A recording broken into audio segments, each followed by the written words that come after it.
Price Park, natural beauty, just a few steps off an old farm road.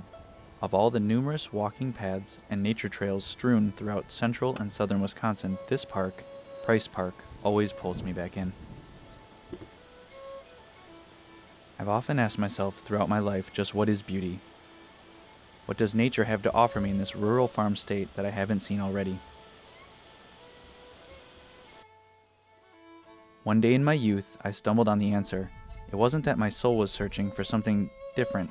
On the contrary, I wanted all of it all at once. All of Wisconsin's natural beauty in one place. Price Park is that place. Rolling hills, thick forests of varying trees in various ages, rivers, fields, marshes, and open sky. Price Park is a place where the casual appreciator of nature can come. Only a 10-minute drive from the edge of civilization to enjoy what Wisconsin has to show in all of its glory. I start my journey by moseying past a newly built dog park, walk along a wood chip path to a wall of oak and other assorted trees. This is the Matilda Schreiner Woods. These woods are what make up the beauty of the park.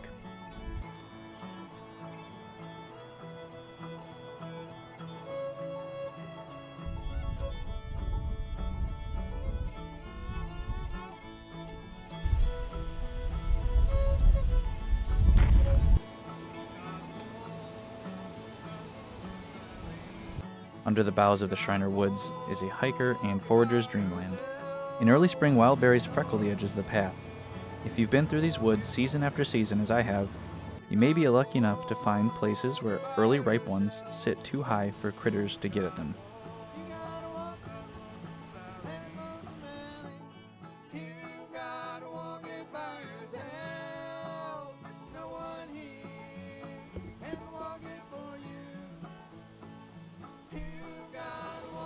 Nestled in the front corner of the woods, just down a hilly path, is an open picnic area. Once this spot was just some benches sitting lazily around the small spring-fed lake, or as I prefer to refer to it as, a pond. Often now when coming to this well-groomed field, you bump into a wrestling hiker, a family eating a snack, or two lovers laid out on a blanket in the grass. Price Park isn't precious to me because of its run-of-the-mill picnic areas that many other Wisconsin nature parks boast. The defining features of Price Park are the ones you have to seek to find.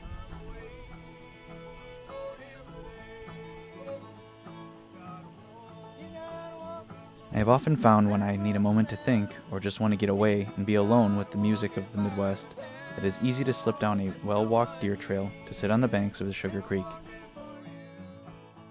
During the snowmelt in early spring, these banks disappear in a rush of small, tributary streams that feed the body of the creek.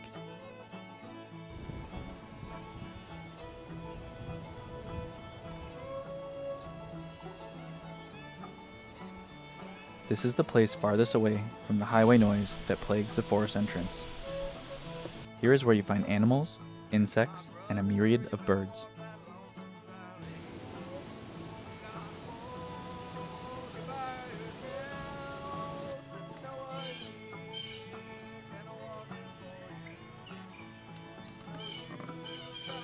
In Price Park, the death of one thing breeds the life of another.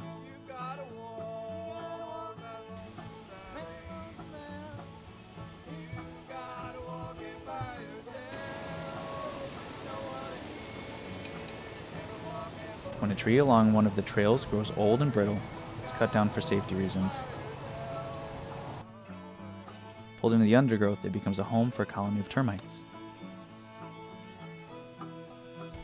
Once you've made it through the thick of the backwoods, you emerge into an open field. Though I've never camped here as many others have, I've had plenty of naps in the open green grass.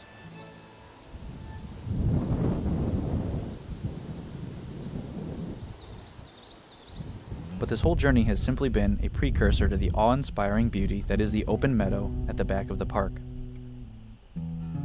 With its rolling hills and smattering of purple, blue, and yellow wildflowers, it's hard not to stop and take it all in.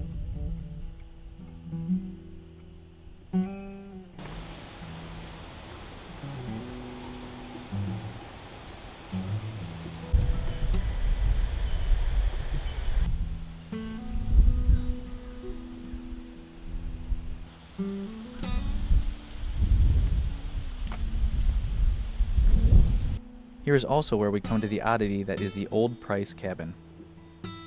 This decrepit shack sits on the top of a far hill, past thistles and tall grass, nestled in the sounds of crickets and wind. Its windows long since boarded up, the front porch now acts as a bench that shields passers-by from the elements.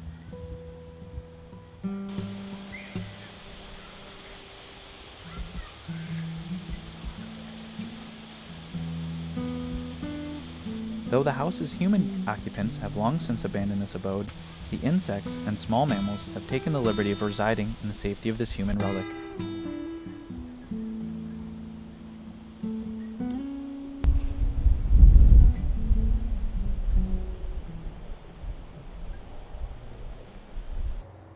As the sun begins to touch below the trees, and I head back towards the front of the park, I'm saddened.